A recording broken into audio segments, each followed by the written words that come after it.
but good thing I'm not live. Speak up or something.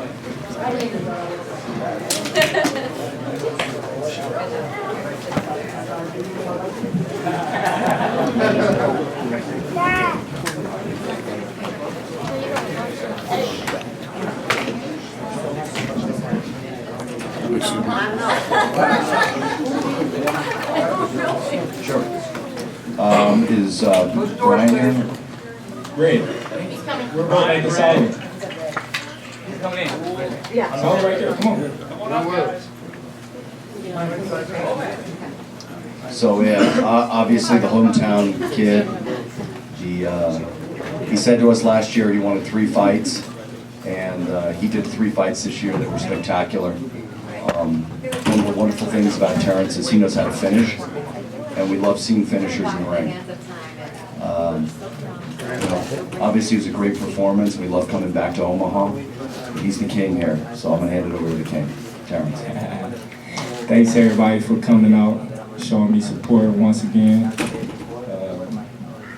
It was a great fight. I felt good, I felt strong. I'm happy to be back in Omaha.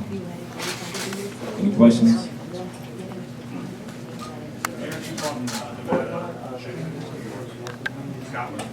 What's it mean to be behind the crowd and have a crowd be behind you like so you come back home?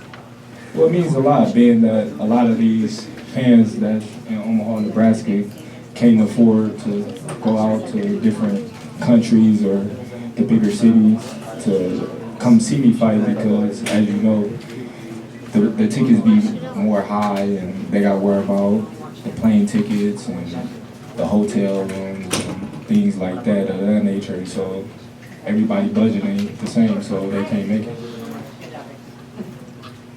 Who makes the decision? Is it, I mean, HBO, Top Rank, Terrence? Who makes the decision that it's Omaha versus Vegas? Well, I mean, those are decisions collectively between us, the promoter, and Terrence and his team. Obviously, what we have to do is juggle arena availability. So arena availabilities are very difficult to try to find out, when the arenas are available. But we're completely aligned with trying to find the right venues and do this. If he says I don't want to go to a place, I'm not going to make him go to a place. And we give him all the opportunities.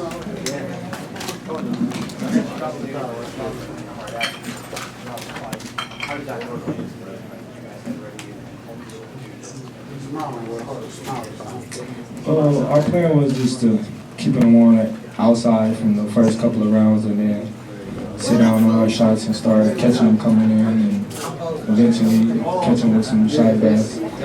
That's going to hurt him, and that's what we did.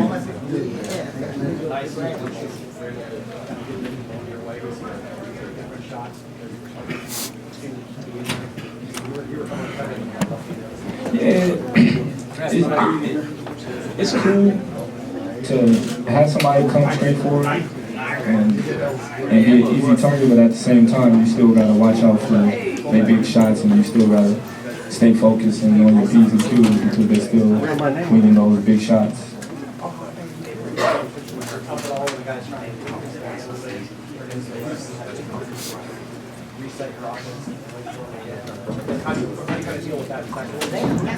Well, we had some rough sparring. We had a guy that just come. I hit him with everything and he just come, he in your face. So we was prepared for that. Like I said before at the press conference, we ready for whatever we brought come Saturday, and I think I showed that today.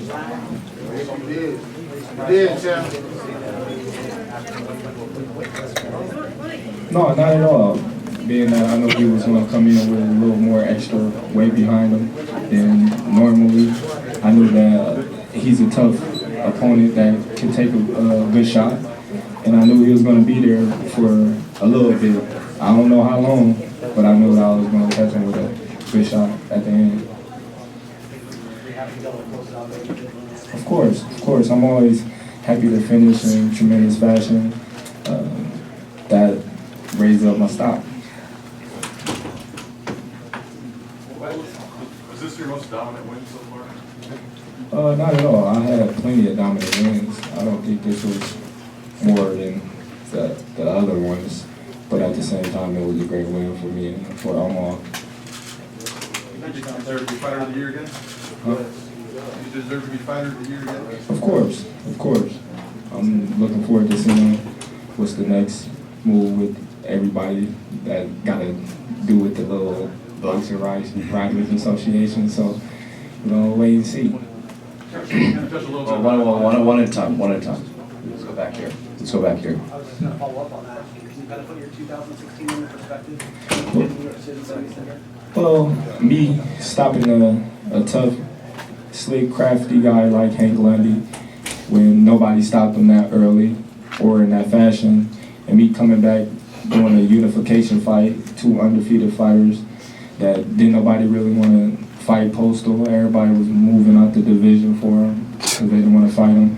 And me handling him the way I handled him, I believe he won like 2 rounds. Then me coming back and finishing John Molina in tremendous fashion, I think that puts me right there at #1. Done, sold. Let's get the trophy right now. Right. Good job, Josh. Hey, George, Terence. the last round, before you knocked him off, when he was egging you on, did that make you